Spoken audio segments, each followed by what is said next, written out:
ఓం శ్రీ కృష్ణ జగద్గురు పరబ్రహ్మణే నమః. ఓం నమో శ్రీ వేదవ్యాసాయ నమః. ఓం మద్గురు శ్రీ పూర్ణానంద స్వామినే నమః. ఓం శుక్లాం భరధరం విష్ణుం శశివర్ణం చతుర్భుజం ప్రసన్నవదనం ధ్యాయేత్ సర్వవిఘ్నోపశాంతయే. ఓం వ్యాసాయ విష్ణురూపాయ వ్యాసరూపాయ విష్ణవే నమో వై బ్రహ్మనిధయే వాసిష్ఠాయ నమో నమః. ఓం నారాయణం నమస్కృత్య నరం చైవ నరోత్తమం దేవీం సరస్వతీం వ్యాసం తతో జయముదీరయేత్. శ్రీ భగవద్గీత మోక్ష సన్యాస యోగము అయితే అతి రహస్యమైనది, పరమ ఉత్కృష్టమైనది, భగవానుడే స్వయంగా బోధించినది అయినటువంటి ఈ గీతారూపమైనటువంటి యోగశాస్త్రము. ఈ గీతాశాస్త్రాన్ని శ్రీ వేదవ్యాస మహర్షి యొక్క అనుగ్రహము చేత దూరంగా ఉన్నటువంటి వస్తువులను దర్శించగలిగినటువంటి సమర్థతను లభింపజేసుకొని దాని చేత సంజయుడు నేరుగా వినగలిగాడు అని చెబుతూ భగవంతుని యొక్క ఈ దివ్యమైనటువంటి బోధనను స్మరించి మహదానందం పొందుతూ ఉన్నాను అని సంజయుడు చెబుతూ ఉన్నాడు. ఏమని? ఓ ధృతరాష్ట్ర మహారాజా, ఆశ్చర్యకరమైనది, పావనమైనది, పుణ్యాన్ని ఇచ్చేటువంటిది అకు శ్రీకృష్ణార్జునుల యొక్క సంభాషణను తలంచుకొని మాటికి ఆనందాన్నే పొందుతూ ఉన్నాను అంటే సంజయుడు గీతా సంస్మరణ జనిత మహదానందాన్ని వ్యక్తం చేస్తూ ఉన్నాడు. సంస్మృత్య అని చెప్పడంలోనూ సంస్మృత్య అని ఒక పర్యాయము చెప్పకుండా 2 సార్లు చెప్పడంలో కూడా అధికమైనటువంటి విశేషం ఉన్నది. కాబట్టి వినినటువంటి బోధను లెస్సగా స్మరించడమే కదా సంస్మరణము. ఇంకా కూడా అదే పదాన్ని 2 సార్లు చెప్పడం చేత దానిని మరలా కూడా లెస్సగా స్మరించవలెను అనేటువంటి భావమే స్ఫురిస్తూ ఉన్నది. అయితే సంజయుడు కూడా అదే ప్రకారం చేశాడు. అంటే భగవంతుని ద్వారా చెప్పబడినటువంటి భగవత్ ప్రోక్తముకు ఈ గీతా జ్ఞానాన్ని వినుట మాత్రముతోనే తృప్తి పడకుండా మళ్ళీ కూడా స్మరించసాగాడు, గుర్తు తెచ్చుకోసాగాడు. అంటే తీవ్రతరంగా మననం చేశాడు. అలా మననం చేయటం వలననే దాని యొక్క అర్థము చక్కగా హృదయంలో ప్రవేశిస్తుంది. అందుకే శ్రవణము, మననము, నిధిధ్యాసనము మొట్టమొదట దానిని చక్కగా వినాలి. విన్నటువంటి దానిని మళ్ళీ కూడా స్మరించాలి. స్మరించినటువంటి దానిని అది ఎంతవరకు అది ఎంతవరకు రుజువు అనేటువంటి నిరూపించుకోవడం కోసమైనా సరే దానిని ప్రయోగాత్మకమైనటువంటి సాధనను కొనసాగించి దాని యొక్క ప్రామాణికతను తను అనుభవం ద్వారా తెలుసుకోగలగడమే కదా నిధిధ్యాసనము అనేటువంటి శ్రవణము, మననము, నిధిధ్యాసనము అనే 3 పద్ధతులు కూడా శాస్త్రమునందు చెప్పబడినవి. అట్లాగే సంజయుడు మొదట ఏం చేశాడు? గీతాబోధను శ్రద్ధగా శ్రవణం చేశాడు. ఆ తర్వాత మననము మళ్ళీ జ్ఞాపకం చేసుకున్నాడు. తర్వాత నిధిధ్యాసనము దానిని ఆచరణలో పెట్టి అనుభవ సిద్ధిని గాంచాడు. దాని ఫలితంగానే అతను పరమ ఆనందాన్ని పొందగలిగాడు. అయితే శ్రీ కృష్ణార్జున సంవాద రూపమైనటువంటి ఈ గీతాశాస్త్రము మహాపుణ్యప్రదమైనదని, అతి పావనమైనదని భావమే కదా. సాక్షాత్తు మోక్షాన్నే కలుగజేసేటువంటి పవిత్ర వస్తువు కాబట్టే దీనిని పుణ్యము అని చెప్పారు. అంటే ఈ గీతాశాస్త్రము మూర్తీభవించినటువంటి పుణ్యమే. అంటే సర్వేక సమస్తమైనటువంటి పాపాలను నశింపచేస్తుంది అనేటువంటి భావమే కదా. కాబట్టి ఈ స్వస్వరూప సాక్షాత్కార సమయంలో లేకపోతే భగవంతుని యందు ఐక్యము చెందేటువంటి సమయంలో కూడా జీవుడు దుఃఖాన్ని నశింపచేసుకొని అతి సంతోషాన్ని, అతిశయిల్లినటువంటి సంతోషాన్ని పొందుతాడు. ఆనందాన్ని మాటికి కూడా తలుచుకొని అనుభవిస్తాడు. దుఃఖముతో నిండిపోయిన ఈ సంసారము అంటే చావు పుట్టుకలకు మూలమైనటువంటి ఈ శరీరాల యొక్క రాకపోకలు కలిగినటువంటిదే సంసారము. అంటే ఈ సంసారమునందు మనుజునకు కావలసినటువంటి ఆనందం, ఆనందమే కదా కావాలి. ఎందుకు అంటే సంసారము అనేటువంటిదే దుఃఖముతో నిండిపోయినది. దుఃఖముతో నిండిపోయినటువంటి మనుషునికి కావలసినది ఏమిటి? శాశ్వతమైనటువంటి ఆనందము.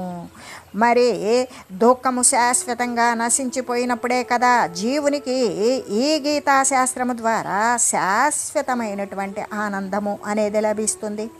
దుఃఖముతో నిండిపోయినటువంటి దుఃఖమగ్నుడకు జీవునకు అనంతమైనటువంటి ఆనందము దీని ద్వారానే, గీతాశాస్త్రము ద్వారానే, దాని ద్వారా వెలువడినటువంటి జ్ఞానము ద్వారానే వానికి సంప్రాప్తిస్తుంది అనంత ఆనందం. అందుకు ఉదాహరణ ఎవరు అంటే దృష్టాంతం అర్జునుడే. మొదట విషీదంతం అన్నట్లుగానే మొట్టమొదట ఎలా ఉన్నాడు? పరమ శోకాకులుడై ఉన్నాడు. అసలు ఈ యుద్ధము నేను చేయను, నా వారంతా చనిపోతారు అని ధనుర్బాణాలు క్రింద వేసి రథంపై చతికిలబడ్డాడు. యుద్ధానికి సిద్ధమైనటువంటి వాడు కాస్త అంటే పరమ శోకముతో నిండిపోయి ఉన్నటువంటి అర్జునుడు మరి ఈ పరమాత్మ ద్వారా బోధింపబడినటువంటి ఈ గీతాశాస్త్ర శ్రవణము చేత, జ్ఞానవంతమైన ఈ గీతాశాస్త్రాన్ని వినడము చేత మళ్ళీ మళ్ళీ కూడా మననము చేయడం ద్వారా నాష్టో మోహ అన్నట్లుగానే అయ్యాడు. అంటే మోహరహితుడయ్యాడు. మోహం నశించిపోయింది. ఆనంద పరవశత్వం కలిగింది. కర్తవ్య నిర్వహణము అనేటువంటిది తెలిసింది. దాని నిమిత్తమే మళ్ళీ కూడా రణరంగమునందు యుద్ధం చేయడానికి దుమికాడు. అలాగే సంజయుడు కూడా ఏం చేస్తూ ఉన్నాడు అంటే ఈ గీత, భగవద్గీత అనేటువంటిది శ్రవణము మననము చేయడము చేత మాటి మాటికి గొప్పదైనటువంటి పరమ ఆనందాన్ని పొందుతూ ఉన్నాడు. అందుకే ఏమని చెప్పారు? హృష్యామిచ ముహుర్ముహు. ఈ ప్రకారంగానే శ్రవణము చేత ఇరువురు కూడా వెంటనే పరమ ఆనందాన్ని పొందారు కదా. ఎవరెవరు? అర్జునుడు, సంజయుడు కూడా గీతను విన్నంత చేతనే వింటూనే జ్ఞానాన్ని పొంది దానిని మళ్ళీ మళ్ళీ కూడా శ్రవణము చేసినటువంటి దానిని మననము చేస్తూ వెంటనే పరమ ఆనందాన్ని పొందారు అని చెబుతూ, ఎలాగంటే మహాత్ములే కదా మహికి ఆత్ములైనటువంటి వారు. ఎలాగంటే అడిగితే కానీ అమ్మైనా పెట్టదు, అప్పైనా సరే అడిగితేనే పుడుతుంది అనేది అందరిగిన మాటే. కానీ మహాత్ములైనటువంటి వారైతే అడగకపోయినా ఆకలి తీర్చేవారే కదా మహాత్ములు. అందుకే అహేతు నాణ్యానపి తారయంతః. ఎలాగంటే తాము తరించడమే కాకుండా కారణము లేకుండా ఇతరులను కూడా తరింపజేస్తారు. ఎందుకు? తరింపచేసేదాని నిమిత్తం, జ్ఞానాన్ని బోధించే నిమిత్తం మూల్యాన్ని ఆశించరు, ఇంత అని విలువ కట్టరు. అలా మూల్యాన్ని ఆశించకుండా అమూల్యమైనటువంటి వైభవాన్ని జనుల యొక్క హృదయాలలో నింపుతారు, దింపుతారు. దారి తెలియకుండా, దిక్కు తోచకుండా, శోకములో, మోహములో మొదలైన వాటిలో మునిగిపోయినటువంటి అర్జునుడికి ఈ గీత అనబడేటువంటి అమృతాన్ని ప్రసాదించి తరింపజేసినటువంటి వాడు శ్రీకృష్ణ పరమాత్మయే కదా. అందుకే అంటే ఇక్కడ మాటి మాటికి కూడా గుర్తు తెచ్చుకునే ఆనందాన్ని పొందేటువంటి వారు, అధికమైనటువంటి ఉత్సాహంతో ఉండి శాశ్వతమైన పరమ ఆనందాన్ని పొందినటువంటి వారు ఎవరు అంటే అర్జునుడు మరియు సంజయుడు. కాబట్టి ఆనందాన్ని అపేక్షించేటువంటి, శాశ్వత ఆనందాన్ని కోరేటువంటి ప్రతి మానవుడు కూడా దుఃఖాన్ని అంతం చేసుకోవాలి. అలా దుఃఖాన్ని అంతమొందించుకోవాలి అనుకునేటువంటి ప్రతి ఒక్క వ్యక్తి కూడా ఏం చేయాలి అంటే, అర్జునుడు సంజయుడు పరమ ఆనందాన్ని పొందినది ఏ కారణమో అనేటువంటిది మనందరికీ తెలిసినది కదా. ఆ విధంగానే ఈ గీతాశాస్త్రాన్ని మనం కూడా తప్పకుండా చదివి దానిని మననము, నిధిధ్యాసనము అనేటువంటి దానిని గావించాలి. అంటే మళ్ళీ మళ్ళీ స్మరిస్తూ దానిని సాధనాక్రమంలో అనుసంధానం చేస్తూ ఆ ప్రకారంగా వర్తిల్లుతూ దాని సంబంధమైనటువంటి అనుభవాన్ని పొందుతూ ఉండడమే కదా నిధిధ్యాసనము. అలా చేయాలి. అంటే దుఃఖముతో నిండిపోయినటువంటి ప్రాణులకు ఈ గీతాశాస్త్రము అనేటువంటిది సంజీవి వంటిదే అయి ఉన్నది. 1000 మాటలు ఏముంది, సమస్త జీవులకు కూడా ఆనందము ఇచ్చేటువంటిది అయ్యున్నది అని చెబుతూ సంజయుని యొక్క ఈ మాటలే కదా ఇందుకు మనకి నిదర్శనము కూడా. ఇప్పుడు ఈత తెలిసినటువంటి వాడు ఉన్నాడు, మునిగిపోతూ ఉన్నటువంటి వ్యక్తిని వీడు నాకు ఎంత ఇస్తాడు నేను రక్షిస్తే అని లెక్కలు వేసుకుంటాడా? ఏ ఫలితాన్ని ఆశిస్తాడా? లేదు. ఈత తెలిసినటువంటి వాడు మునిగిపోతున్న వ్యక్తిని ఫలాపేక్ష లేకుండా రక్షిస్తాడు. అట్లాగే శ్రీకృష్ణ పరమాత్మ కూడా చేశాడు. అంటే ఎలాగంటే స్వప్రయోజనాభావేపి భూతాను జిగృక్షయ వైదికం ధర్మాద్వయం అర్జునాయ శోకమోహ మహాధదౌ నిమగ్నాయ ఉపదీతేశ. ఏ విధంగా అంటే తనకి శ్రీకృష్ణ పరమాత్మకు ఎటువంటి స్వప్రయోజనం ఏదీ లేకపోయినా సరే సర్వులను ఉద్ధరించడం కోసం శోకమునందు మోహమునందు కూడా కూరుకుపోయినటువంటి అర్జునునికి 2 విధాలైనటువంటి ప్రవృత్తి మార్గము నివృత్తి మార్గము అనేటువంటి వేద ధర్మాన్ని గురించి బోధించాడు కదా. అనే శ్రీకృష్ణ పరమాత్మ దివ్యమైన ఔదార్యాన్ని మనకి గీతా భాష్యంలో పరవశించి మరీ తెలియజేశారు శ్రీ శంకరాచార్య స్వామి. ఎందుకు అంటే ఇది మహాభారతములోని సన్నివేశం. పాండవులకు కౌరవులకు కూడా యుద్ధము అనేటువంటిది ఆరంభించేటువంటి సమయంలో మరి అందుకే మహాభారతాన్ని గురించి ఏమంటారు అంటే తింటే గారిలే తినాలి, కంటే కొడుకులనే కనాలి, వింటే భారతమే వినాలి అనేటువంటి ఆర్యోక్తి ఇలాగే వింటూ ఉన్నాం చాలా కాలం కూడా. తింటే కంటే అని ఉంటే జరిగేటటువంటిది ఏంటి? స్తవం. ఒకనాడు ఇది అడుగంటేవే అనేది అనకపోయినా కూడా వాస్తవం. వింటే మాత్రం వంట పట్టేదేనని గంట కొట్టి మరీ కూడా చెప్పొచ్చు కదా. ఎలాగంటే మహాభారతం అనేటువంటిది మనకి ఋగ్వేద యజుర్వేద సామవేద అధర్వణ వేదాలు మాత్రమే కాకుండా ఈ మహాభారతాన్ని 5వ వేదంగా పంచమ వేదంగా ప్రఖ్యాతి గడించినటువంటి మహాభారతం 1,00,000 శ్లోకాలతో కూడుకుని 18 పర్వాల పవిత్రమైనటువంటి గ్రంథం కదా. ఇది పారాశర్యుని అంటే పరాశరుని కుమారుడైనటువంటి శ్రీ వేదవ్యాస మహర్షి వచస్సరోజము నుండి విరజిమ్మబడినటువంటి విజ్ఞాన గ్రంథం. విమలమైనటువంటి మాలిన్యరహితమైన విజ్ఞాన గ్రంథం, నిర్మలమైన సుజ్ఞాన గ్రంథం. మరి ఇది గ్రంథమా గంధమా అంటే గంధం. విజ్ఞానము వాసన, విజ్ఞానము వాసన, నిర్మల సుజ్ఞానము వాసన.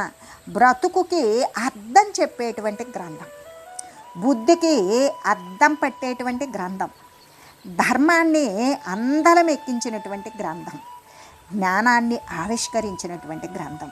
అంటే పావనాత్ములైనటువంటి పాండవులు ఇక్కడే, కఠినాత్ములైనటువంటి కౌరవులు కూడా ఇక్కడే, కుయుక్తులతో ఉన్నటువంటి శకుని కూడా ఇక్కడే, ఆది మధ్యము అంతము రహితమైనటువంటి ఆదిదేవుడైన వాసుదేవుడు కూడా ఇక్కడే మహాభారతమునంది.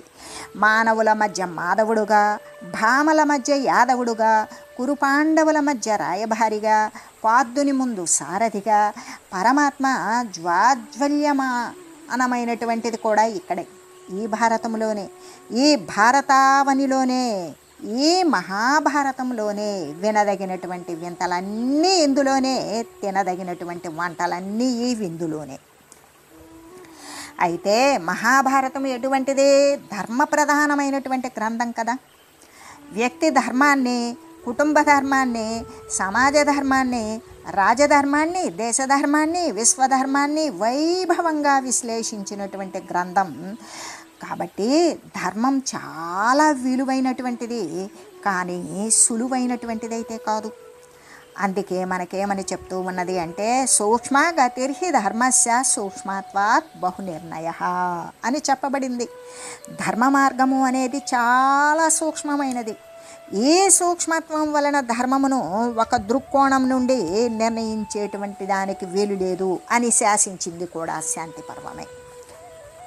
అందుకే తర్కో ప్రతిష్ఠ శృతయో విభిన్నా నైకో ఋషిర్యస్య మతం ప్రమాణం ధర్మస్య తత్వం నిహితం గుహాయాం మహాజనో ఏన గతస్స పంథః. తర్కానికి స్థిరత్వం ఉన్నదా అంటే లేదు, ఎప్పుడూ లేదు. వేదాలు విభిన్నంగా ఉంటాయి, ఒక వేదం ఇంకో వేదంలా ఉండదు.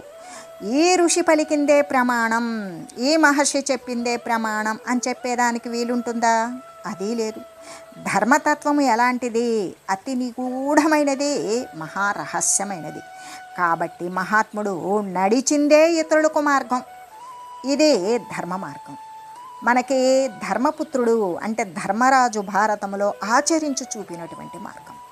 అందుకే యది హాస్తి తదన్యత్ర ఎన్నే హాస్తిన తత్క్వచిత్. ఇందులో ఉన్నది మరొక చోట ఉండొచ్చు, ఇక్కడ లేనిది మాత్రం మరొక చోట ఉండదు అనే భారతాన్ని గురించినటువంటి ఆర్యులు పలికిన మాట. అందరికీ తెలిసినటువంటిది సూక్తి. మరి ఇదే ఆర్యోక్తి భారతాన్ని గురించి. సూక్ష్మతరమైనటువంటి ధర్మాన్ని వెలుగెత్తి చాటింది భారతమే కదా అని గళమెత్తి పలికాడు వ్యాసుడు. ఊర్ధ్వబాహుర్విరౌమ్యేష నచ కశ్చిత్ శృణోతి మాం ధర్మాధరశ్చ కామశ్చ సా కిమర్థం న సేవ్యతే. చేతులెత్తి చాటి చెప్పాడు, గళమెత్తి గర్జించాడు, ఎవ్వరూ వినడం లేదు. ధర్మము అర్థము కామము అన్నీ కూడా ఈ అర్థము కామము ధర్మము నుండే పుడతాయి. మరి ధర్మాన్ని ఎందుకు ఆచరించరో అని స్వర్గారోహణ పర్వంలో కూడా వ్యాస మహర్షి ప్రశ్నిస్తాడు.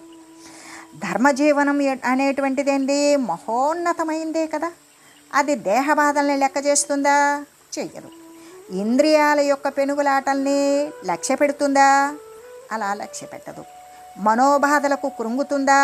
మానసిక బాధలకు కూడా కృంగదు. హృదయ తాపానికి చెలిస్తుందా? హృదయం యొక్క తాపానికి కూడా చెలించదు. అదొక వీరోచితమైనటువంటి పోరాటం. ఆ పోరాటంలోనే కదా సిద్ధిస్తుంది జీవిత లక్ష్యం. అంటే ధర్మ జీవనానికి అలవాటు పడినటువంటి సాహసవంతుడు ధర్మ రక్షణకు ప్రాణాలొడ్డుతాడు, శ్రమిస్తాడు, ధర్మాన్ని రక్షిస్తాడు. అంతేకాదు ధర్మం చేత రక్షింపబడతాడు. దాని నుండి పుట్టినటువంటి ఆర్యోక్తే కదా ధర్మో రక్షతే రక్షితః అనేటువంటిది. కాబట్టి మొట్టమొదట పరమ శోకాకులుడైనటువంటి అర్జునుడు గీతాశాస్త్ర శ్రవణము చేతనే కదా మరి ఆ శ్రవణము చేత మననము చేయగలిగాడు, మననము చేత నిధిధ్యాసనము చేశాడు. ఈ ప్రకారంగానే మోహాన్ని నశింపచేసుకున్నాడు. ఆనంద పారవస్యుడయ్యాడు. కర్తవ్య నిర్వహణం నిమిత్తం రణరంగానికి యుద్ధం చేయటానికి దూకాడు. అలాగే సంజయుడు కూడా ఈ గీతను శ్రవణము చేశాడు, మననము చేశాడు, మళ్ళీ కూడా నిధిధ్యాసనము అనేటువంటి దాని చేత పరమ ఆనందాన్ని పొందాడు. అంటే ఈ గీతా శ్రవణము చేత ఇరువురు కూడా వెనువెంటనే పరమ ఆనందాన్ని పొందారు, అర్జునుడు మరి సంజయుడు కూడా. కాబట్టి ఆనందాన్ని కోరేటువంటి ప్రతి మానవుడు కూడా ఏం చేయాలి? దుఃఖాన్ని నశింపజేసుకోవాలి. ఈ దుఃఖాన్ని నశింపజేసుకోవాలి అని కోరేటువంటి ప్రతి వ్యక్తి కూడా గీతా జ్ఞానాన్ని తప్పకుండా చదవాలి, అర్థం చేసుకోవాలి. దానిని మళ్ళీ మళ్ళీ స్మరిస్తూ ఆ ప్రకారమైనటువంటి అనుభవం కోసం మరి అనుష్ఠానం అనేటువంటిది సాగించాలి. అంటే దుఃఖముతో నిండిపోయినటువంటి ప్రతి ప్రాణికి కూడా ఈ గీతాశాస్త్రము అనేటువంటిది ఉజ్జీవింపజేసేటువంటి సంజీవని వంటిదే అయి ఉన్నది.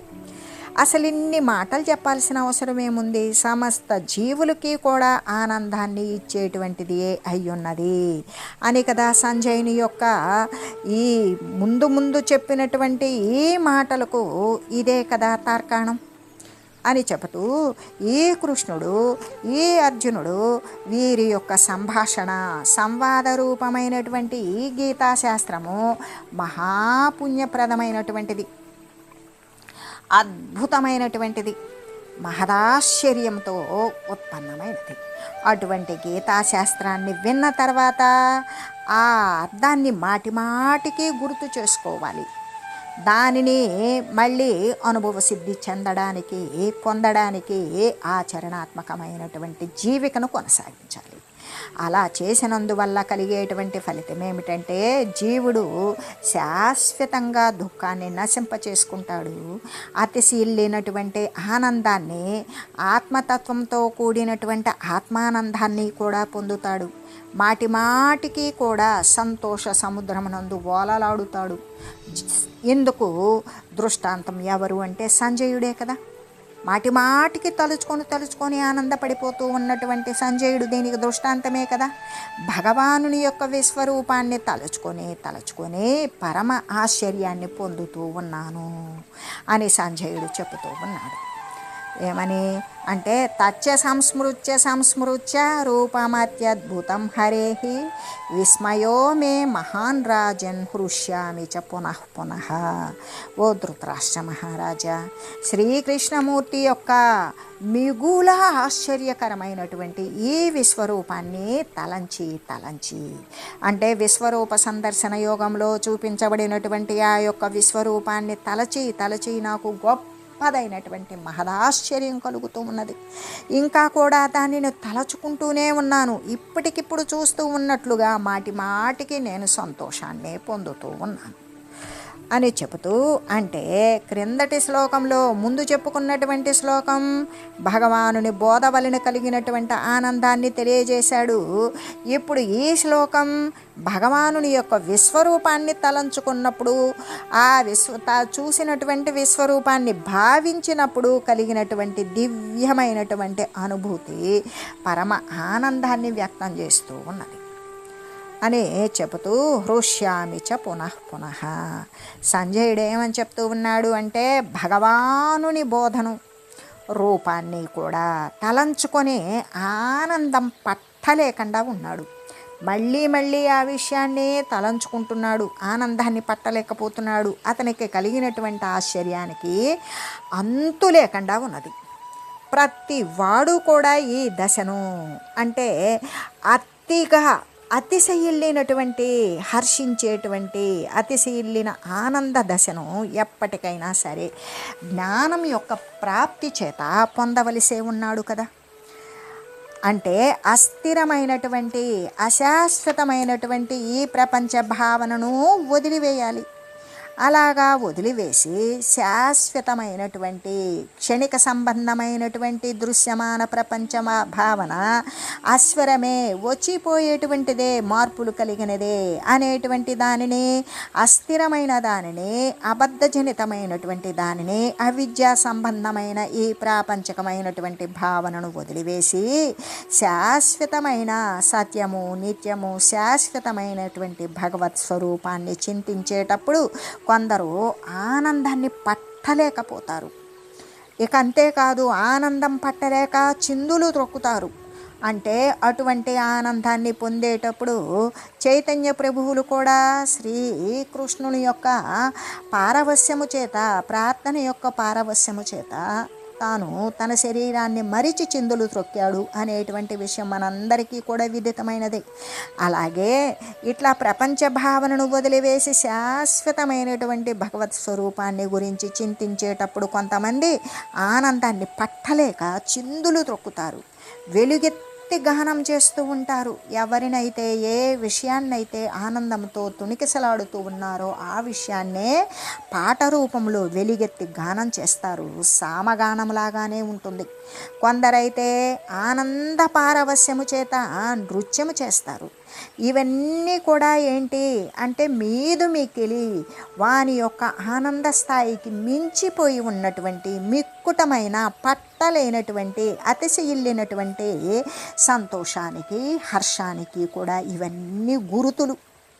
కొందరు ఏం చేస్తారు అంటే ఏ సంజయునికైతే ఆనంద పారవస్యం చేత నృత్యం కొందరు చేస్తారు, చిందులు వేస్తారు, ఏలి ఎత్తి గానం చేస్తారు. ఈ విధంగా అతిశయిల్లినటువంటి ఆనందానికి ఇవన్నీ గుర్తులు కదా. అయితే సంజయునికి గీతా శ్రవణానంతరము అంటే ఈ గీతాశాస్త్రాన్ని శ్రీకృష్ణ పరమాత్మ చేత నేరుగా విన్న తర్వాత ఆయనకు విశ్వరూప సందర్శనము తర్వాత కూడా ఆయన విశ్వరూప సందర్శన యోగము అనేటువంటి 11వ అధ్యాయంలో మనకి ఆ విశ్వరూపాన్ని ప్రదర్శించినప్పుడు కనబడినటువంటి దానిని చూసినటువంటిదంతా కూడా తన యొక్క తనువు, తన యొక్క మనసు కూడా, తన తన్మనాదుల చేత కూడా, తన శరీరము మనసుతో కూడా అటువంటి మహత్తుతో కూడినటువంటి మహదానందాన్ని, గొప్పదైన విశేషించి చెప్పడానికి శక్యము కానటువంటి మహదానందమే కలిగింది ఆ సంజయునికి. గీత విన్న తర్వాత ఒకసారి, విశ్వరూప సందర్శనము తర్వాత ఒకసారి కూడా అటువంటి గొప్పదైన ఆనందం కలిగింది. ఆ విషయాన్నే కదా అతడు 2 శ్లోకాల ద్వారా కూడా ధృతరాష్ట్రునికి వ్యక్తం చేశాడు. భగవానుని యొక్క విశ్వరూపము అనేటువంటిది ఎలాంటిది అంటే అత్యద్భుతమైనది. దానిని తలంచుకున్నప్పుడల్లా సంజయునికి కలిగినటువంటి అనుభవం ఏంటి అంటే మహదాశ్చర్యముతో కూడి పరమానందం కలుగుతూ ఉన్నది. అంటే శ్రీకృష్ణ పరమాత్మ శ్రీ మహనీయులైన అర్జునులు ఉండేటువంటి చోట ఎలా ఉంటుంది అంటే సర్వము నిండినటువంటి విజయము, ఐశ్వర్యము మొదలైనటువంటి శుభలక్షణాలు కలిగి ఉంటాయి అని సంజయుడు చెప్పబోతూ ఉన్నాడు అని తెలియజేస్తూ, ఓం మంగళం పావన గీతామాత, జయ మంగళం భక్తజనావని బంధ విమోచని, భవభయహారిణి భవ్యదాయిని మంగళం. ఓం మంగళం శ్రీ కురుక్షేత్రరణక్షోణీ విహారిణే, పార్థసారథిరూపాయ గీతాచార్యాయ మంగళం. ఓం మంగళం మహత్.